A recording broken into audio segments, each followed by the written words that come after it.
Well, Vinayakumar, a resident of Vellore, was among those who lost his life after the boat carrying Indian tourists capsized near Phu Quoc Island in Vietnam.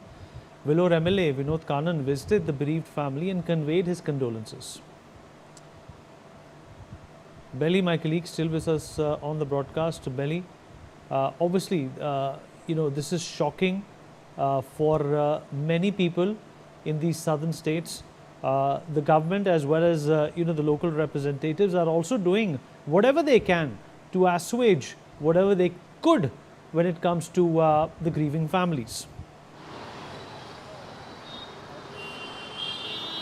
Absolutely, Vinny. So this was a bad news that came in from the Indian Embassy at Hanoi in Vietnam, that their loved ones have lost their lives in the speedboat excursion in the Phu Quoc Island. So this here, already they are in tragedy, and now they are put into another inconvenience as to the uncertainty of when the mortal remains would come, or when they would see their injured loved ones returning from that place of near-death experience is what is bothering the family members and relatives and friends over here in India. Well, we see that the friends and relatives of 10 victims, 10 deceased victims from Tamil Nadu are there, 3 deceased victims from Andhra Pradesh, and 2 deceased victims, a husband and wife from Kerala. So the local representatives, including the state machinery and the central authorities, are in touch with the family members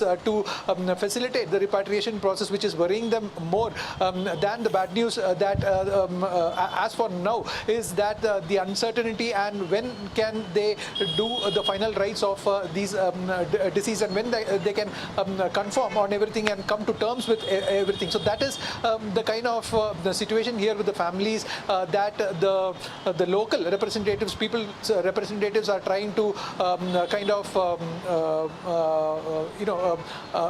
give condolences for the family and spending time with them, so that any kind of inconvenience come, they can interfere and do something about that. So this is being carried out in a very aggressive manner, and the families of these deceased victims as well as the injured victims are quite satisfied as to the arrangements that have been made by both the state machinery, the center, the MEA, and also the Indian Embassy in Hanoi in Vietnam, which is kind of facilitating this repatriation process.